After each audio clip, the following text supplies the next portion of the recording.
Նախքան նյութին անցնելը կխնդրեմ լայքել և բաժանորդագրվել մեր ալիքին։ ԵՄ-ն ողջունեց Երևանի որոշումը սեղանին, խաչմերուկն է։ Ալբանիայում կայացող Եվրոպական քաղաքական համայնք նախաձեռնության գագաթնաժողովի շրջանակներում Նիկոլ Փաշինյանի հետ հանդիպմանը Եվրահանձնաժողովի նախագահ Ուրսուլա ֆոն դեր Լայենն ու Եվրոպական խորհրդի նախագահ Անտոնիո Կոշտան ողջունել են ԵՄ անդամակցության գործընթացի մեկնարկի մասին օրենքը, որ ամիսներ առաջ ընդունեց Հայաստանի ազգային ժողովը։ Սա ըստ էության ԵՄ բարձրաստիճան ղեկավարության առաջին արձագանքն է Հայաստանի ԱԺ ընդունած օրենքին։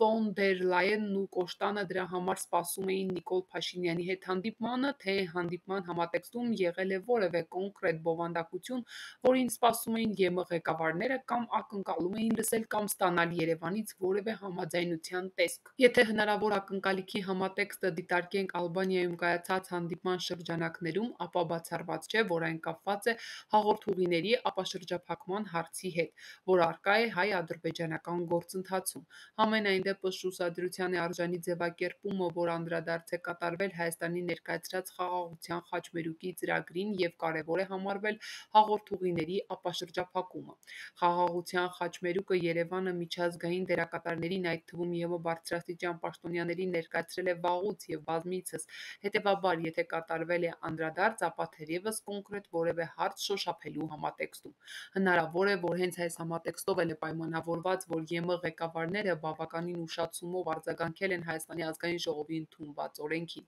Համենայն դեպս ԵՄ-ն հատկապես վերջին շրջանում շատ հստակ բարձրաձայնել է իր համար միջին միջանցքի կարևորությունը։ Դրա մասին ֆոն դեր Լայենը բավականին պերճախոս ելույթ էր ունեցել ապրիլի սկզբին Ուզբեկստանում կայացած ԵՄ Կենտրոնական Ասիա առաջին գագաթնաժողովի ընթացքում, ընդ որում նշելով այդ հարցում հայ-ադրբեջանական և հայ-թուրքական սահմանների բացման բեկումնային նշանակությունը։ Այնուամենայնիվ, ԵՄ-ն Ադրբեջանի հետ թերևս քննարկել է այդ հարցը մի քանի շաբաթ անց, ապրիլի 25-ին, երբ Բաքու էր այցելել ԵՄ արտաքին հարցերի ու անվտանգության հանձնակատար Կալլասը։ Նա հայտարարեց, որ Իլհամ Ալիևի հետ քննարկել է Կենտրոնական Ասիա-Եվրոպա հաղորդակցության կարևորության հարցն ու այդ հարցում Ադրբեջանի նշանակալի դերը։ Դե հատկապես ինչ կոնկրետություն է և Կալլասը Բաքվում քննարկել այդ հարցը կարող ենք միայն անել ենթադրություններ։ Հատկանշական է թերևս հիշել նաև Ուզբեկստանում կայացած գագաթնաժողովի ելույթում Եվրահանձնաժողովի նախագահի ևս մի միտք, որ միջին միջանցքի երթուղին պետք է անցնի Կենտրոնական Ասիայի ու Կովկասի երկրների անխոչընդոտ սահմաններով, որպեսզի լինի արագ հաղորդակցություն։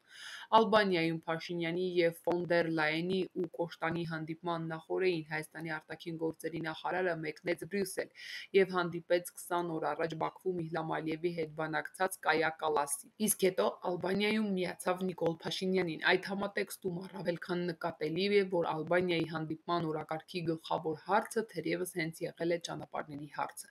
Ինտրիգն այն է, անշուշտ, թե այդ հարցում ինչ աստիճանի է Հայաստանի ու ԵՄ դիրքորոշումների ընդհանրությունը կամ տարբերությունը։